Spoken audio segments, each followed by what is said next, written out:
सदा विमुक्तिसाधकं कलाधरावतंसकं विलासि लोकरक्षकम् अनायकैकनायकं विनाशि देवदैत्यकं नतासुभासुनाशकं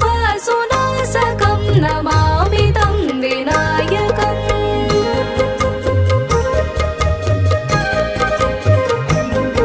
न तेतरातिभीकरं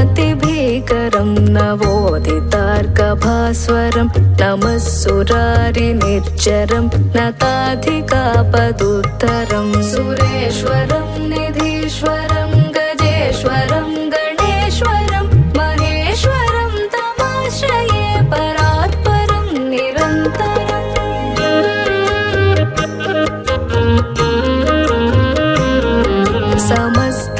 समस्तलोकशङ्करं निरस्तदैत्यकुञ्जरं दरेदरोदरं वरं वरे भवक्त्रमक्षरं कृपाकरं क्षमाकरं मुदाकरं यशस्करं मनस्करं नमस्कृतां नमस्करोमि भास्वरम्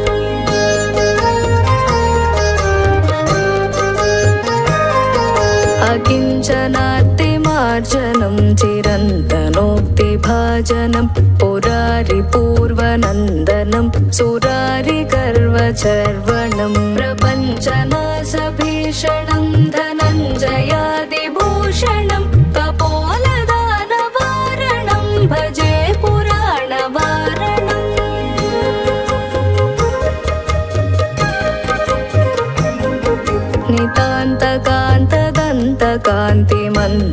नितान्तकान्तदन्तकान्तिमन्तकान्तकात्मजम् अचिन्त्यरूपमन्तहीनमन्तराय कृन्तनं हृदन्तरे निरन्तरं वसन्तमेव योगिनां तमेकदन्तमेव तं विचिन्तयामि सन्ततम्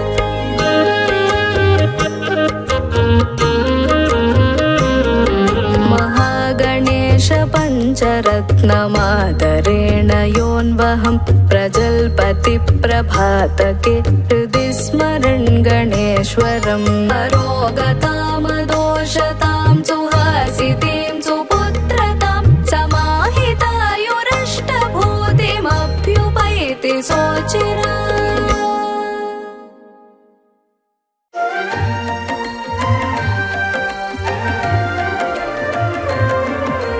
షణ్ముఖుడు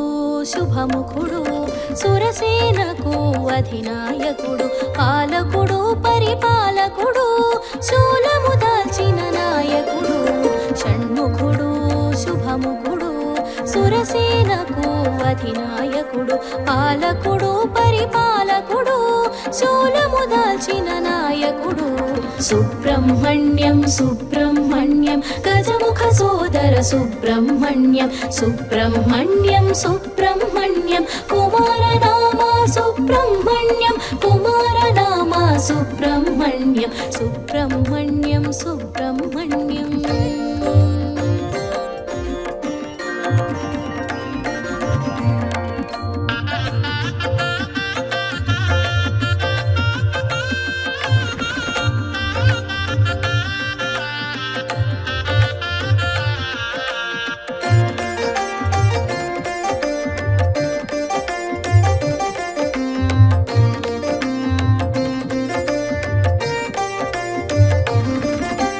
విశ్వతేజస్సు విరియంగా విశ్వవ్యాప్తమై వెలిగేను క్రౌంచగిరిపై వసించి కన్నుల కాంతులు నింపేను శివతేజమున తెలిసేను రెల్లు పొదలలో విరిసేను శివతేజమున తెలిసేను రెల్లు పొదలలో విరిసేను పల్లెము దాల్చి నిలిచేను మగంగేయునిగా పెరిగేను షణ్ముఖుడు శుభముఖుడు సురసేనకు అధినాయకుడు పాలకుడు పరిపాలకుడు శూలము దాల్చిన నాయకుడు సుబ్రహ్మణ్యం సుబ్రహ్మణ్యం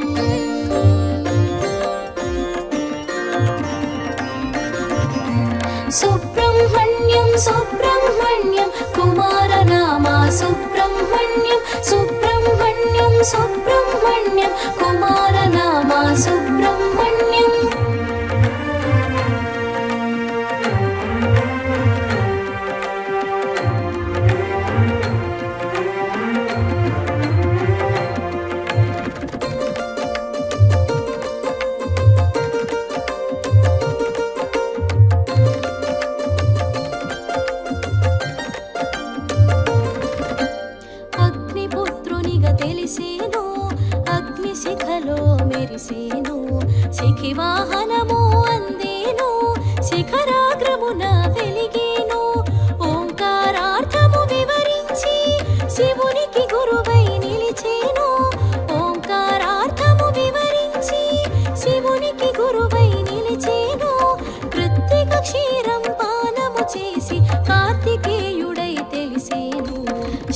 షణ్ముఖుడు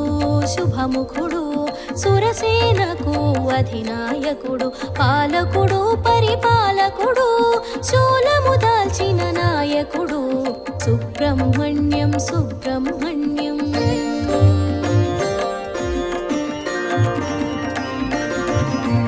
సుబ్రహ్మణ్యం సుబ్రహ్మణ్యం కుమారనామా సుబ్రహ్మణ్యం సుబ్రహ్మణ్యం సుబ్రహ్మణ్యం కుమారనామా సుబ్రహ్మణ్యం.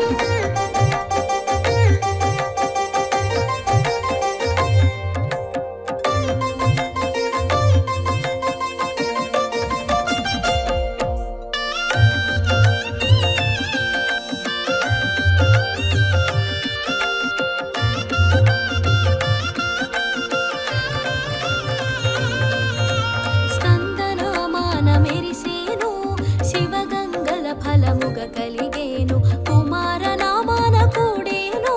స్వామి నామాన శోభించేను తారకాసురుని తుదముట్టించి సురముని క్షోభను తీర్చేను తారకాసురుని తుదముట్టించి సురముని క్షోభను తీర్చేను శక్తిధరునిగా భాసించి ముక్తి ప్రదాతగా మెరిసేను షణ్ముఖుడు శుభముఖుడు సురసేనకు అధినాయకుడు పాలకుడు పరిపాలకుడు శూలము దాల్చిన నాయకుడు సుబ్రహ్మణ్యం సుబ్రహ్మణ్యం.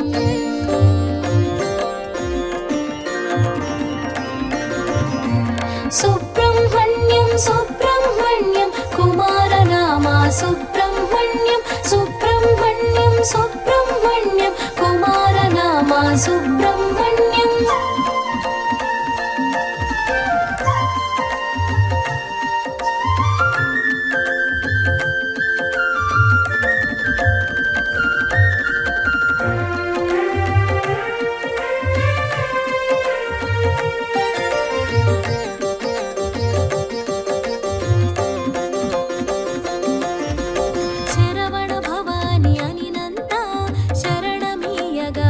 చేను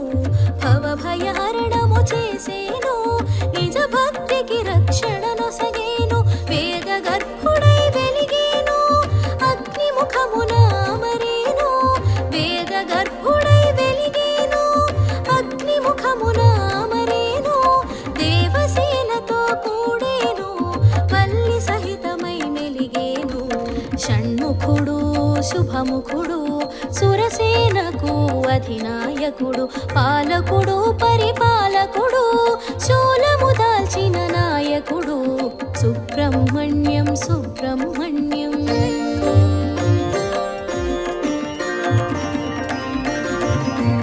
సుబ్రహ్మణ్యం సుబ్రహ్మణ్యం కుమారనామా సుబ్రహ్మణ్యం సుబ్రహ్మణ్యం సుబ్రహ్మణ్యం కుమారనామా సుబ్రహ్మణ్యం.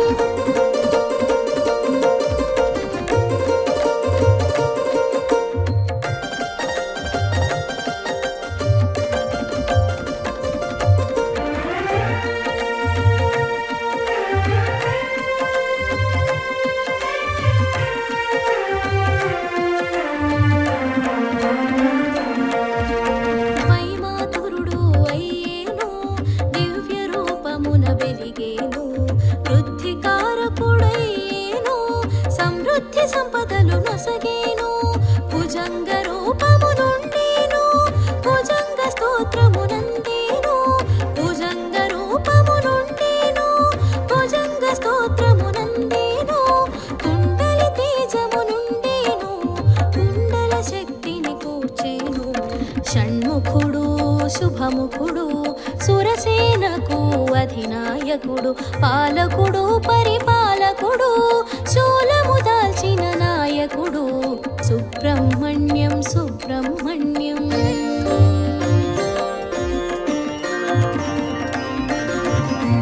సుబ్రహ్మణ్యం సుబ్రహ్మణ్యం కుమారనామా సుబ్రహ్మణ్యం సుబ్రహ్మణ్యం సుబ్రహ్మణ్యం కుమారనామా సుబ్రహ్మణ్యం.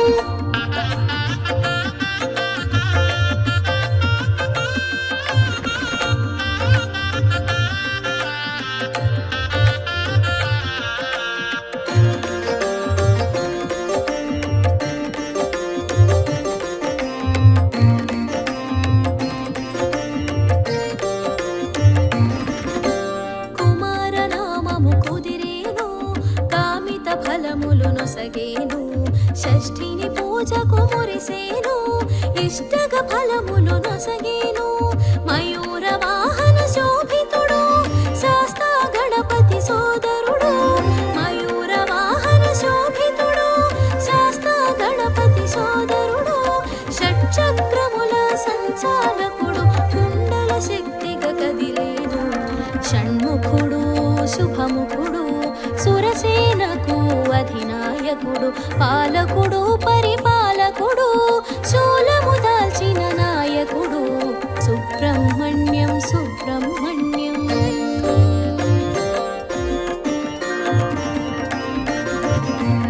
సుబ్రహ్మణ్యం సుబ్రహ్మణ్యం కుమారనామ సుబ్రహ్మణ్యం సుబ్రహ్మణ్యం సుబ్రహ్మణ్యం కుమారనామ సుబ్రహ్మణ్యం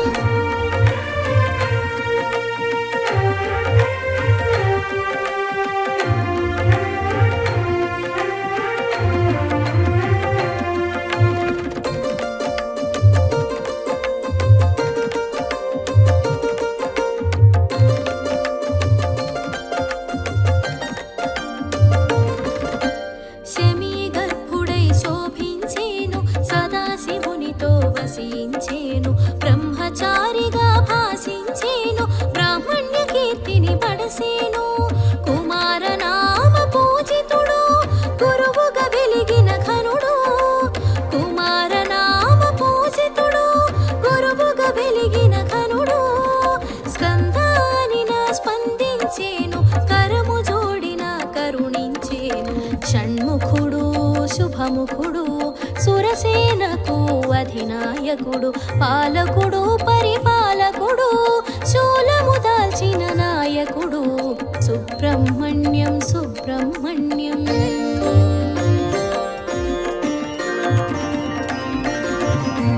సుబ్రహ్మణ్యం సుబ్రహ్మణ్యం కుమారనామ సుబ్రహ్మణ్యం సుబ్రహ్మణ్యం సుబ్రహ్మణ్యం కుమారనామ సుబ్రహ్మణ్యం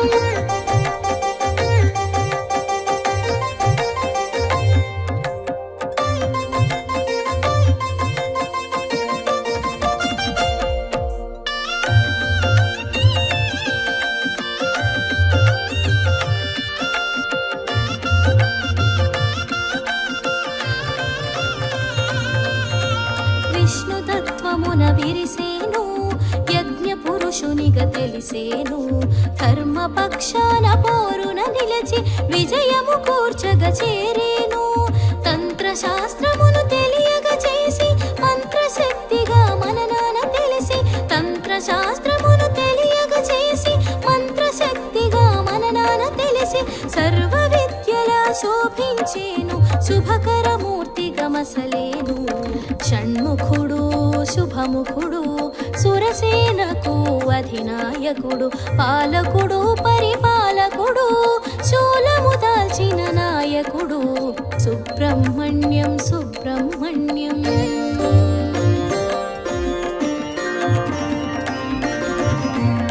సుబ్రహ్మణ్యం సుబ్రహ్మణ్యం కుమారనామ సుబ్రహ్మణ్యం సుబ్రహ్మణ్యం సుబ్రహ్మణ్యం కుమారనామ సుబ్రహ్మణ్యం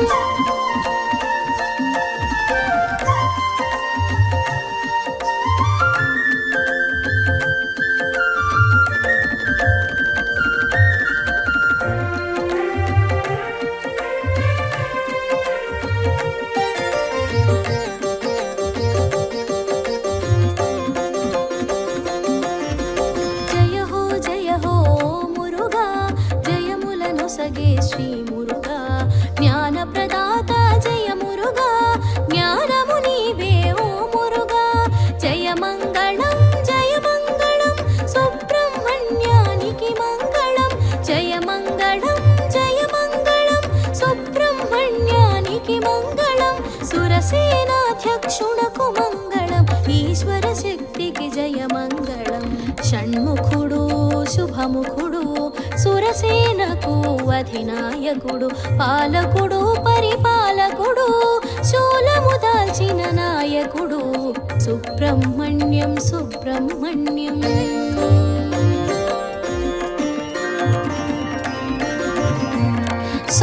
सुब्रह्मण्यं सुब्रह्मण्यं कुमारनामा सुब्रह्मण्यं सुब्रह्मण्यं सुब्रह्मण्यं कुमारनामा सुब्रह्मण्यम्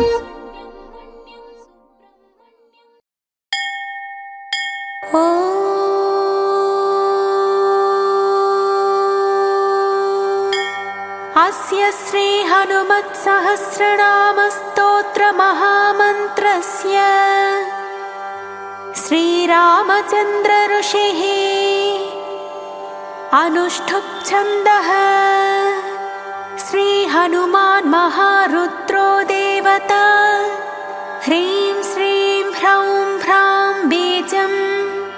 श्रीमिति शक्तिः किलकिलबुबुकारेण इति कीलकम् लङ्काविध्वंसनेति कवचं मम सर्वोपद्रवशान्त्यर्थे मम सर्वकार्यसिद्ध्यर्थे जपे विनियोगः ध्यानम् प्रतप्तस्वर्णवर्णाभं संरक्तारुणलोचनं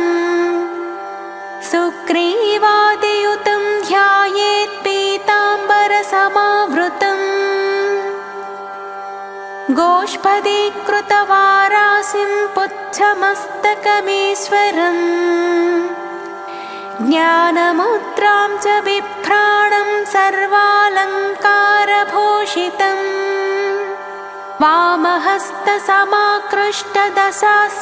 वामहस्तसमाकृष्टदशास्याननमण्डलम् उद्यद्दक्षिणदोर्दण्डं हनुमन्तं विचिन्तयेत् स्तोत्रम् हनुमान् श्रीप्रदो वायुपुत्रो रुद्रो नयोजरः अमृत्युर्वीरवीरश्च ग्रामवासो जनाश्रयः धनदो निर्गुणाकारो वीरो निधिपतिर्मुनिः पिङ्गाक्षो वरदो वाग्मी सीताशोकविनाशनः शिवः सर्वः परो व्यक्तो व्यक्ताव्यक्तो धराधरः पिङ्गकेशः पिङ्गरोमा श्रुतिगम्यः सनातनः अनादिर्भगवान् दिव्यो विश्वहेतुर्नराश्रयः आरोग्यकर्ता विश्वेशो विश्वनाथो हरीश्वरः भर्गो रामो रामभक्तः कल्याणप्रकृतीश्वरः विश्वम्भरो विश्वमूर्तिर्विश्वाकारोऽध विश्वपः विश्वात्मा विश्वसेव्योऽथ विश्वो विश्वधरो रविः विश्वचेष्टो विश्वगम्यो विश्वध्येयः कलाधरः प्लवङ्गमः कपिश्रेष्ठो ज्येष्ठो वेद्यो वनेचरः बालो वृद्धो युवा तत्त्वं तत्त्वगम्यः सखाह्यजः अञ्जनासूनुरव्यक्रो ग्रामस्यान्तो धराधरः भूर्भुवस्वर्महर्लोको जनो लोकस्तपोव्ययः सत्यमोङ्कारगम्यश्च प्रणवो व्यापकोमलः शिवधर्मप्रतिष्ठाता रामेष्ठ फल्गुनप्रियः गोपदीकृतवारेशः पूर्णकामोधरापतिः रक्षोज्ञः पुण्डरीकाक्षः शरणागतवत्सलः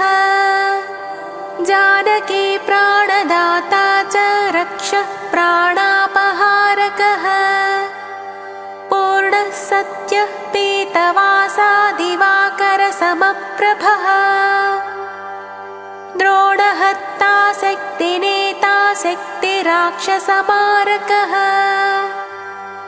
अक्षज्ञो रामदूतश्च साकिनी जीविताहरः बुभुकारः तारातिर्गर्वपर्वतमर्दनः हेतुस्त्वहेतुः पांसुश्च विश्वकर्ता जगद्गुरुः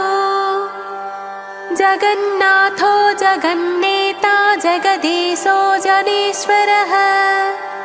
जगत्श्रितो हरिश्रीशो गरुडस्मयभञ्जकः पार्थध्वजो वायुपुत्र सितपुच्छोमितप्रभः ब्रह्मपुत्रः परब्रह्मपुच्छो रामेष्टकारकः सुग्रीवादियुतो ज्ञानी वानरो वानरेश्वरः कल्पस्थायी चिरञ्जीवी प्रसन्नश्च सदाशिवः सन्मति सद्गतिर्भुक्तिमुक्तिदः कीर्तिदायकः कीर्तिप्रदश्चैव समुद्र श्रीप्रदः शिवः उदधिक्रमणो देव संसारभयनाशनः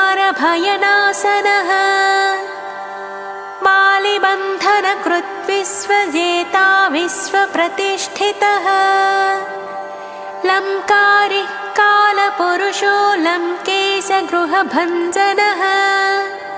भूतावासो वासुदेवो वसुस्त्रिभुवनेश्वरः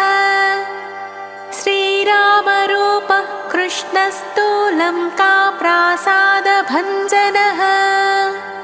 कृष्णः कृष्णस्तु तशान्तः शान्तिदो विश्वभावनः विश्वभोक्ताथमारज्ञो ब्रह्मचारी जितेन्द्रियः ऊर्ध्वगोलाङ्गुलीमालीलाङ्गोलाहतराक्षसः समीरतनुजो वीरो वीरमारोजयप्रदः जगन्मङ्गलदः पुण्यश्रवणकीर्तनः पुण्यगीते जगत्पावनपावनः देवेशोमितरोमाथ रामभक्तविधायकः ध्याता ध्येयो जगत्साक्षी चेता चैतन्यविग्रहः ज्ञानदः प्राणो जगत्प्राणः समीरणः विभीषणप्रियः शूरः पिप्पलाश्रयसिद्धिदः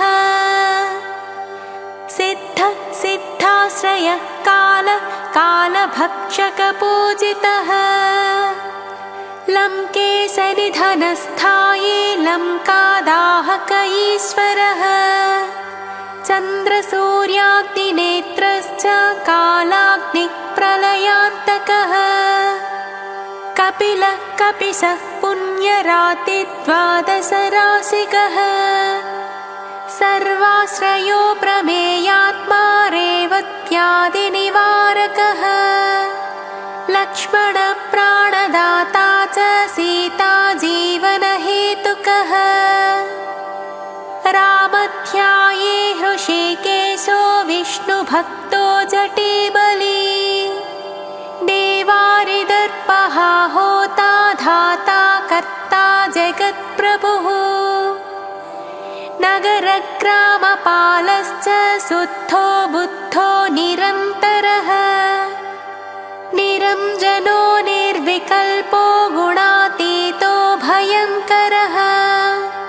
हनुमाश्च दुराराध्यस्तपःसाध्यो महेश्वरः जानकी घनशोकोत्थतापहर्ता पराशरः वाङ्मयः सदसद्रूप कारणं प्रकृतेः परः भाग्यदो निर्मलो नेता पुच्छलङ्काविदाहकः पुच्छबद्धो यातु धानरिपुप्रियः छायापहारी भूतेषु लोकेशः सद्गतिप्रदः प्लवङ्गमेश्वरः क्रोधः क्रोधसंरक्तलोचनः क्रोधहर्ता तापहर्ता भक्ता भयवरप्रदः भक्तानुकम्पे विश्वेशः पुरुहूतः पुरन्दरः अग्निर्विभावसुद्भास्वान्यमो निरृतिरेव च वरुणो वायुगतिमान् वायुः कुबेर ईश्वरः रविश्चन्द्रः कुजः सौम्यो गुरुः काव्यशनैश्चरः राहुः केतुर्मरुत्ताता धाता हर्ता समीरजः मसके कृतदेवारिर्दैत्यारिर्मधुसूदनः कामः कपिः कामपालः कपिलो विश्वजीवनः भागीरथी पदाम्भोजः सेतुबन्धविशारदः स्वाहा स्वधा हविः कव्यं हव्यवाहः प्रकाशकः स्वप्रकाशो महावीरो मधुरो मितविक्रमः उण्डीनोण्डीनगतिमान् सद्गतिः पुरुषोत्तमः जगदात्मा जगद्योनिजगदन्तो ह्यनन्तरः विपाप्मा निष्कलं कोध महान् महदहं कृतिः खं वायुः पृथिवी चापो वह्निर्दिक्कालये कलः क्षेत्रज्ञ क्षेत्रपालश्च पल्वलीकृतसागरः हिरण्मयः पुराणश्च खेचरो भोजरो मनुः हिरण्यगर्भः सूत्रात्मा राजराजो विशाम्पतिः वेदान्तवेद्य उत्केथो वेदाङ्गो वेदपारगः प्रतिग्रामस्थितः सत्यः स्फूर्तिदाता गुणाकरः नक्षत्रमाली भूतात्मा सुरभिः कल्पपादपः चिन्तामणिर्गुणनिधिः प्रजाद्वारमनुत्तमः पुण्यश्लोकः पुरारातिः मतिमान् सर्वरीपतिः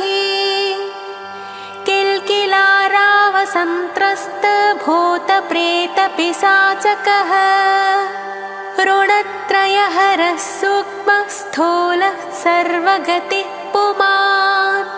पस्मारहरः स्मर्ता श्रुतिर्गाथा स्मृतिर्मनुः स्वर्गद्वारं प्रजाद्वारं मोक्षद्वारं यतीश्वरः नादरूपं परं ब्रह्म ब्रह्म ब्रह्म पुरातनः एकोनेको जनः शुक्लः स्वयं ज्योतिरनाकुलः ज्योतिर्ज्योतिरनादिश्च सात्विको राजसस्तमः तमोहर्ता निरालम्बो निराकारो गुणाकरः गुणाश्रयो गुणमयो बृहत्कायो बृहत्यशाः बृहद्धनुर्बृहत्पादो बृहन्मूर्धा बृहत्स्वनः बृहत्कर्णो बृहन्नासो बृहद्बाहुर्बृहत्तनुः बृहत्कलो बृहत्कायो बृहत्पुच्छो बृहत्करः बृहत्करित् बृहत्सेवो बृहल्लोकफलप्रदः बृहद्भक्तिर्बृहद्वाञ्छा फलदो बृहदीश्वरः बृहल्लोकनुतो द्रष्टा विद्यादाता जगद्गुरुः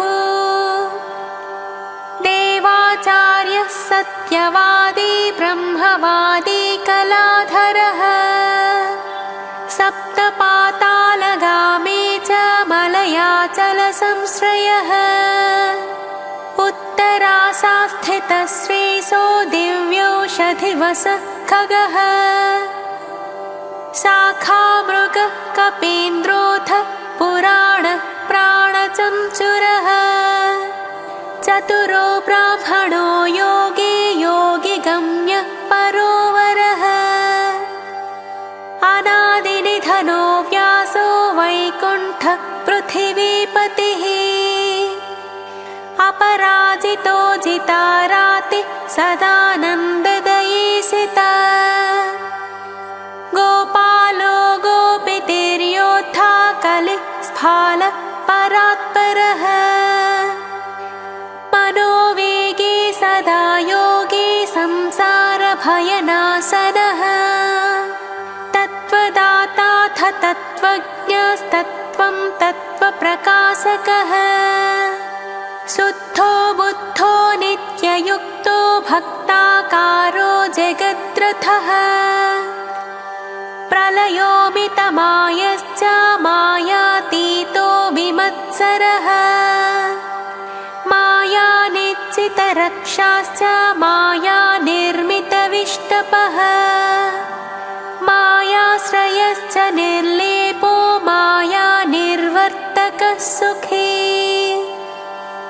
सुखं सुखप्रदो नागो महेशकृतसंस्तवः महेश्वरः सत्यसन्धः शरभः कलिपावनः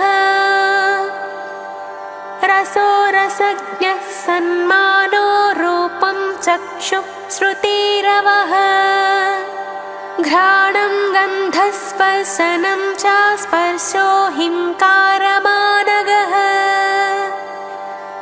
नेति नेतीति गम्यश्च वैकुण्ठभजनप्रियः गिरिशो गिरिजाकान्तो दुर्वासाः कविरङ्गिराः भृगुर्वसिष्ठश्च्यवनो नारदस्तुम्बुरुर्हरः विश्वक्षेत्रं विश्वबीजं विश्वनेत्रं च विश्वपः याजको यजमानश्च पावकः पितरस्तथा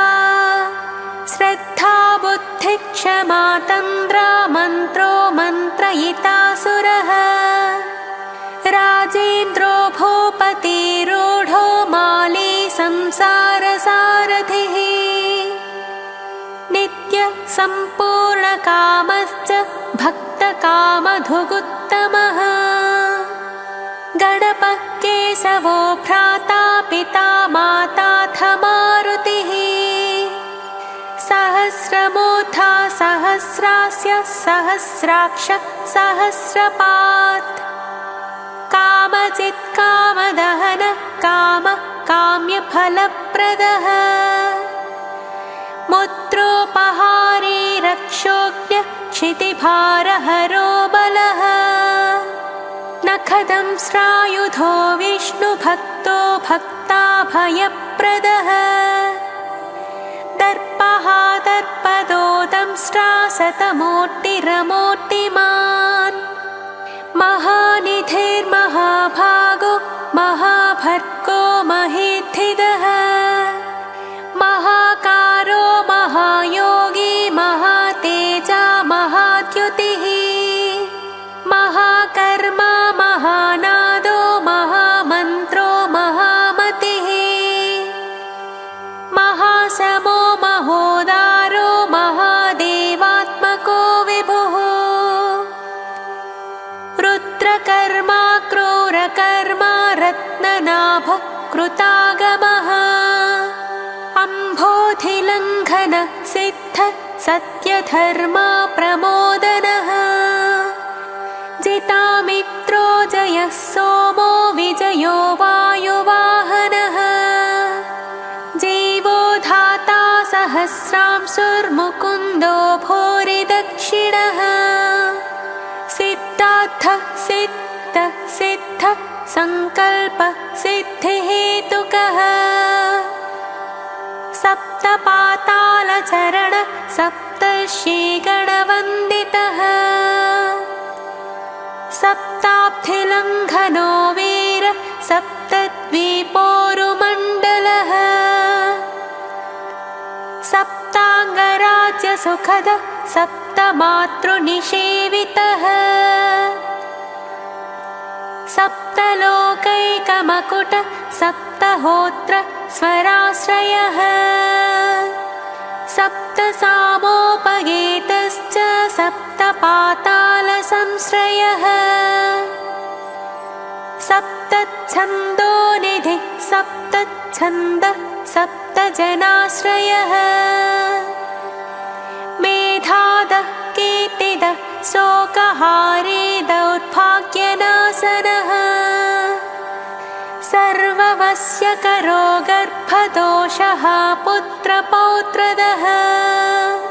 प्रतिवादिमुखस्तम्भो रुष्टचित्तप्रसादनः पराभिचारशमनो दुःखः बन्धमोक्षदः नवद्वारपुराधारो नवद्वारनिकेतनः नरनारायणस्तुत्यो नवनाथमहेश्वरः मेखलीकवची खड्गी भ्राजिष्णुजिष्णुसारथिः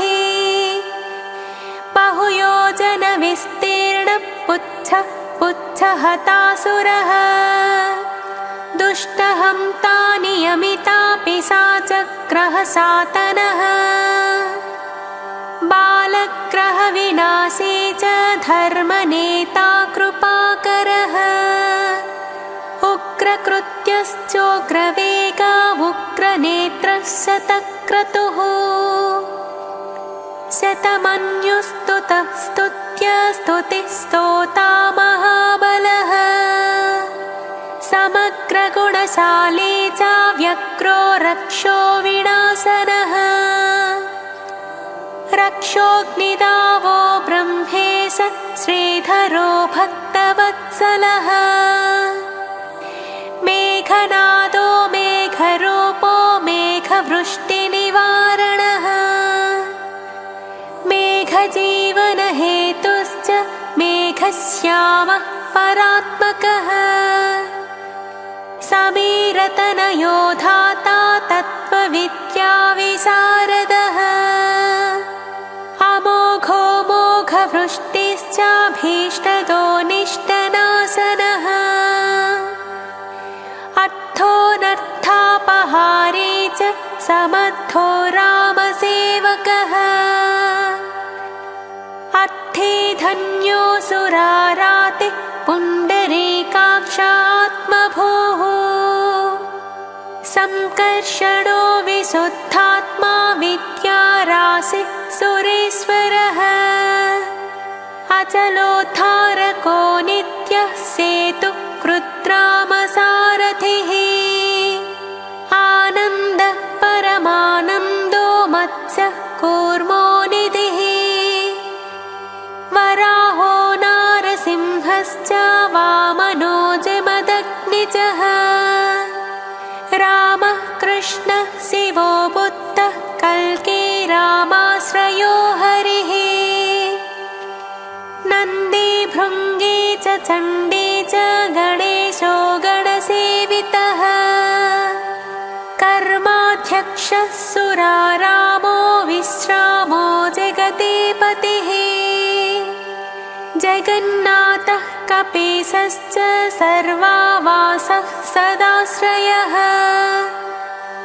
सुग्रीवादिस्तुतो दान्तः सर्वकर्माप्लवङ्गमः नखदारितरक्षश्च नखयुद्धविशारदः कुशलः सुधनः शेषो वासुकिस्तक्षकस्तथा स्वर्णवर्णो बलाढ्यश्च पुरुजेता घनासनः कैवल्यदीपः कैवल्यो गरुडः पन्नगो गुरुः क्लीक्लीरावहतारातिगर्वः पर्वतभेदनः वज्राङ्गो वज्रवक्त्रश्च भक्तवज्रनिवारकः नखायुधो मणिग्रीवो ज्वालामाली च भास्करः सुन्दरः प्रौढप्रतापस्तपनो भक्ततापनिवारकः चरणं जीवनं भोक्ता नानाचेष्टोऽथ चञ्चलः स्वस्थस्त्वस्वास्त्वः दुःखसातनः पवनात्मजः पवनः पावनः कान्तो भक्ताङ्ग सहनो बलः मेघनादरिपुर्मेघनादसंहृतराक्षसः क्षरोक्षरो विनीतात्मा वानरेश सताङ्गतिः श्रीकण्ठः सितिकण्ठश्च सहाय सहनायकः अस्थूलस्त्वरणुर्भर्गो देवसंसृतिनाशनः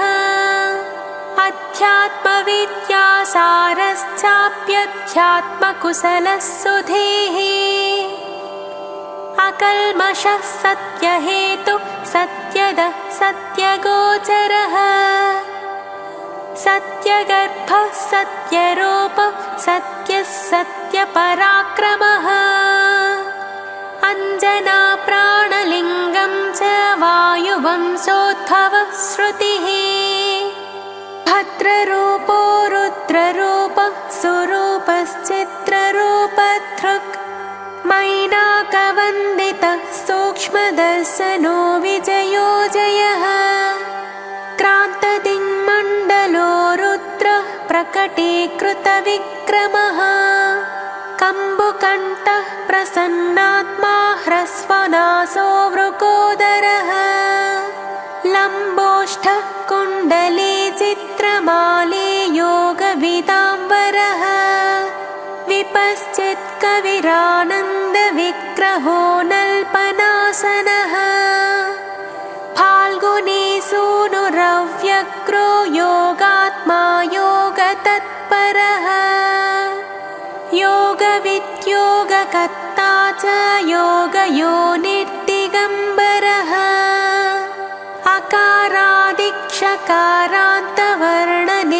अकारादिक्षकारान्तवर्णनिर्मितविग्रहः उलूखलमुखः सिद्धसंस्तुतः परमेश्वरः श्लिष्टजङ्गः श्लिष्टजानुः श्लिष्टपाणिः शिखाधरः सुशर्मामितधर्मा च नारायणपरायणः जिष्णुर्भविष्णुरोचिष्णुग्रसिष्णु स्थाणुरेव च हरिरुद्रानुकृत्वक्ष कम्पनो भूमिकम्पनः गुणप्रवाहः सूत्रात्मा वीतरागः स्तुतिप्रियः नागकन्याभयध्वंसी कृतपूर्ण कपालभृत् अनुकूलोक्षयोपायो नपायो वेदपारगः अक्षरः पुरुषो लोकनाथस्त्र्यक्षः प्रभुर्रूढः अष्टाङ्गयोगफलभूः सत्यसन्धः पुरुष्टुतः श्मशानस्थाननिलयः प्रेतवित्रावणक्षमः पञ्चाक्षरपरः पञ्चमातृकोरञ्जनोध्वजः योगिनी वृन्दवन्द्यश्री शत्रुघ्नोऽनन्तविक्रमः ब्रह्मचारीन्द्रियवपुत्रुतदण्डो दशात्मकः अप्रपञ्च सदाचार शूरसेनो विदारकः बुद्धः प्रमोदानन्द सप्तजिह्वपतेद्धरः नवद्वारपुराधारः प्रत्यग्रः सामगायनः षट्चक्रधामा स्वर्लोकभयहृन्मानदो मदः सर्ववश्यकरः शक्तिरनन्तोऽनन्तमङ्गलः अष्टमो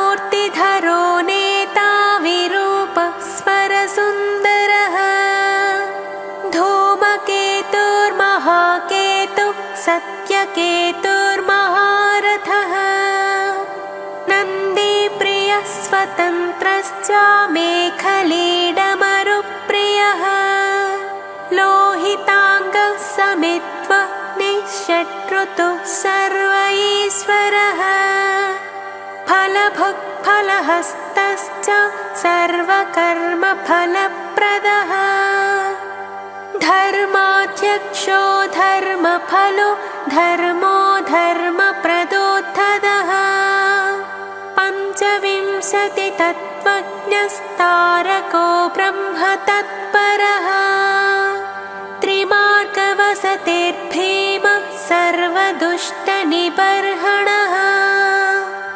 ओजस्वामी जलस्वामी शूलिमाली निशाकरः रक्ताम्बरधरो रक्तो रक्तमाल्यविभूषणः वनमाली शुभाङ्गश्च श्वेतश्वेताम्बरो युवा जयो जेयपरिवारः सहस्रवदनः कविः शाकिनी डाकिनी यक्षरक्षो भूतप्रभञ्जनः सत्यो जातः कामगते ज्ञानमूर्ते यशस्करः शम्भुतेजः सार्वभौमो विष्णुभक्तः प्लवङ्गमः चतुर्णवतिमन्त्रज्ञः पौलस्त्यबलदर्पः सर्वलक्ष्मीप्रदः श्रीमानङ्गदप्रियवर्धनः स्मृतिबीजं सुरेशानः संसारभयनाशनः उत्तमः श्रीपरिवारः श्रीभूरुग्रश्च कामधुक् सदा गतिर्मातरिष्वा रामपादाब्जषट्पदः नीलप्रियो नीलवर्णो नीलवर्णप्रियः सुहृत् रामदूतो लोकबन्धुरन्तरात्मा मनोरमः श्रीरामध्यानकृद्वीरः सदा किं पुरुषस्तुतः रामकार्यान्तरङ्गश्च शुद्धिर्गतिरनामयः पुण्यश्लोकः परानन्दः परेश प्रियसारथिः लोकस्वामी मुक्तिदाता सर्वकारणकारणः महाबलो महावीरः पारावारगतिर्गुरुः तारको भगवांस्त्राता स्वस्तिदाता सुमङ्गलः समस्तलोकसाक्षी च समस्तसुरवन्दितः सीता समेत श्रीरामपादसेवाधुरन्धरः इदं नाम सहस्रं तु योधीते प्रत्यहं नरः दुःखौघो नश्यते क्षिप्रं सम्पत्तिर्वर्धते चिरम् वश्यं चतुर्विधं तस्य भवत्येव न संशयः राजानो राजपुत्राश्च राजकीयाश्च मन्त्रिणः त्रिकालं पठनादस्य दृश्यं ते च त्रिपक्षतः अश्वत्थमूले जपतां नास्ति वैरिकृतं भयम् त्रिकालपठनादस्य सिद्धिः स्यात्करसंस्थिता ब्राह्मे मुहूर्ते चोत्थाय प्रत्यहं यः पठेन्नरः ऐहिकामुष्मिकांसोऽपि लभते नात्र संशयः सङ्ग्रामे सन्निविष्टानां वैरिविद्रावणं भवेत्